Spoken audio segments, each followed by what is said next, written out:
Sometimes even the best teachers get stuck when trying to figure out how to best teach their students how to read and write. Join me as I talk about some awesome tools that you can add to your toolkit to help teach your students how to read and write successfully. First, let's explore 3 different assessment tools the teacher can use in the classroom to inform instructional decisions. The first is the Brown and Benchfield assessment. This assessment tool involves the teacher listening to students read a brief passage and asking 4 to 5 comprehension questions. There are various parts and levels that can be chosen, assuring that the teacher finds the appropriate assessment for each student. This assessment tool allows the teacher to listen to a student read and assess, based on the errors made while reading and answering comprehension questions, whether the passage would be on the student's frustrational, instructional, or independent reading level. The purpose of this assessment tool is to allow the teacher to develop a better understanding of the student's reading level and the typical issues they have while reading. To administer the assessment, the teacher would first choose a passage he or she feels would be appropriate for the student being tested. The teacher would work with the students individually to introduce the passage using the background knowledge assessment. The student would then read the passage and the teacher would make note of the errors made. The teacher would then ask the comprehension questions and also make note of the errors made. Lastly, the teacher would tally the errors and decipher whether the child could read this passage independently or if it would be considered on their frustrational or instructional level. This assessment works best when the teacher is able to have a copy of the passage as well as the student. By giving this assessment, the teacher is able to better understand how his or her students are reading individually. The results can help the teacher to see the needs of the student and form guided reading groups. The teacher can also use the results to inform instructional decisions because he or she will be able to see the issues that the majority of the students are having dealing with reading and comprehension. Fluency probes involve the teacher choosing a passage for each individual student in the classroom. The teacher listens to the child read a passage for a minute and records the errors made. It's best to give multiple fluency probes over an extended amount of time. The purpose of using fluency probes is to see the student growth and to discover the types of decoding errors the students are continuously making. The teacher can use the results to inform instructional decisions in the classroom. To administer this assessment tool, the teacher must first choose a passage. The teacher can use a passage from a book or research online for passages. The teacher will listen to individual students read for 1 minute. He or she will record the errors the students make and count the number of words the student said correctly during the minute that he or she read. It is advised that the teacher administer fluency probes 3 times a year, one at the beginning, middle, and end of the school year. Using fluency probes in the classroom allows the teacher to make informed instructional decisions about the students in the classroom because he or she gains knowledge about the reading abilities of the students. For example, the teacher will be able to make more informed decisions about guided reading groups and about the common decoding mistakes made by the majority of the students in the classroom. Comprehension questions are designed to test whether or not the students understand what takes place in a piece of text. When using comprehension questions as an assessment tool, the teacher would choose a passage for the students to read and then ask a series of questions to check for understanding. The purpose of comprehension questions is to check for students' understanding after reading a passage. When using this probe, the teacher must choose a passage for the student to read and find or create 4 to 6 comprehension questions to go along with the passage. The teacher will listen to the student read the passage aloud. The teacher will ask the students comprehension questions to check for his or her understanding of the passage. The questions are generally going to have a right or wrong answer. The teacher will make a note of the students' responses. The teacher will be able to judge the student's ability to read a passage and retain information by using this assessment probe in the classroom.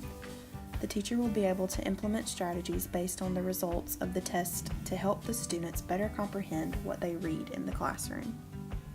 Pink and Say by Patricia Polacco is a great mentor text that can be utilized in the classroom. The book is based on a true story set in the Civil War era. The book is also historical fiction. The book is on a 5th grade reading level. Pink and Say also is on a guided reading level of V. As mentioned before, the book is historical fiction and is set during the Civil War. The book includes vivid images that demonstrate the events the characters encounter during the story. I would say the book is rather mature because it made me quite emotional. The storyline is very heart-wrenching. There are 2 different particular skills the teacher could use when reading this text, one being summarization. The teacher could utilize the get the gist strategy or the somebody wanted but so strategy to have the students summarize the text. The teacher could also have the students create a character foldable for this book. Pink and Say includes vivid descriptions of the main characters, therefore I feel that the students would be able to complete a character foldable about the main characters in this story. The Polar Express by Chris Van Allsburg is a great text to read to the students to get their imaginative juices flowing. The students are generally captivated by this story. The Polar Express would be great to read to the students around Christmas time. The Polar Express is on a 3rd grade reading level and is categorized as a level N pertaining to guided reading.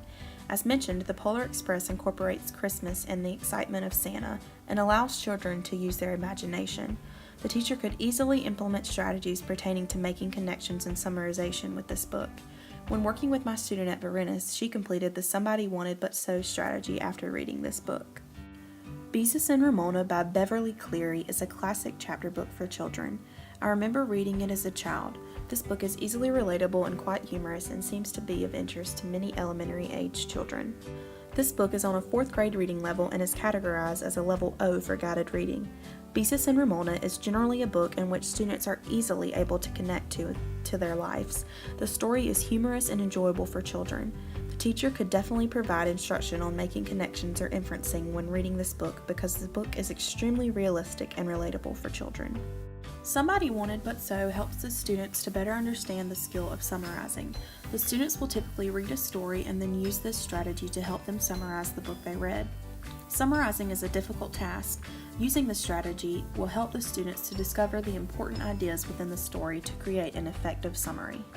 The following picture shows an anchor chart that the teacher could use when teaching the students about the strategy Somebody Wanted But So. Using this strategy, the teacher could have the students to summarize the story The Polar Express. The students would be required to read the story and then work in small groups to complete a chart similar to the one shown on the previous slide.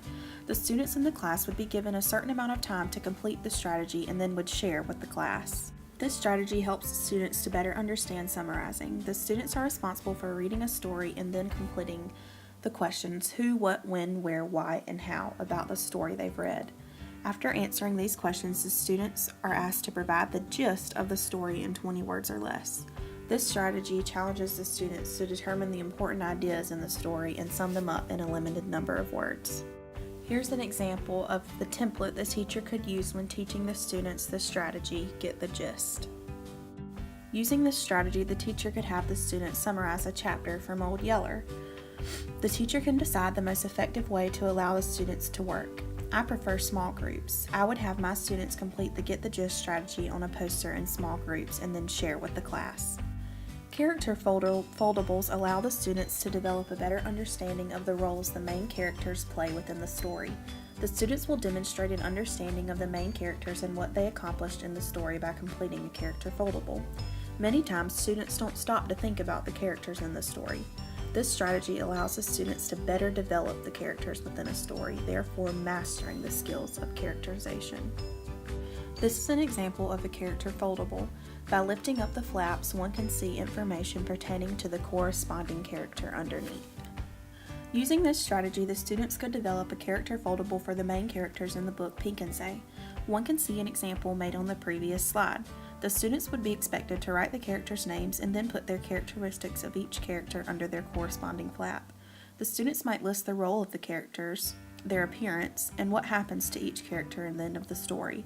The students could also specify if the characters were flat, round, static, or dynamic. This guided reading lesson plan is centered around a 5th grade ELA standard dealing with figurative language. The standard involves the students determining the meaning of words and phrases used in a text, including figurative language.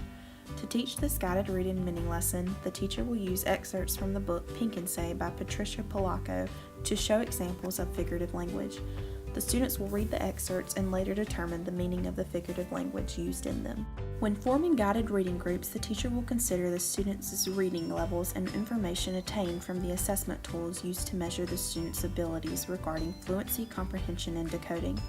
The teacher would also use a timer to manage time because guided reading lessons are generally very short and to the point. The teacher would also assure that he or she is able to hear each student read individually. The following anchor chart will be used to assist the teacher in teaching the guided reading mini lesson. This will be shown to the students before they are asked to examine the figurative language used in the excerpts from Pink and Say. When using the anchor chart, the teacher would cover the literal meaning of the excerpts in an effort to allow the students an opportunity to express their opinion of the meaning first. To assess the students during the guided reading mini lesson, the teacher will listen to the students read the excerpts from Pink and Say. The teacher will make notes of the students' abilities as they are reading. The teacher will also have the students write a short narrative including figurative language. The teacher will be looking to see that the students have properly used figurative language in their narrative. Well, now it's your turn, teachers. Put all these tools down in your tool belt and get busy teaching. Have fun! The following shows a list of references I used while completing this project.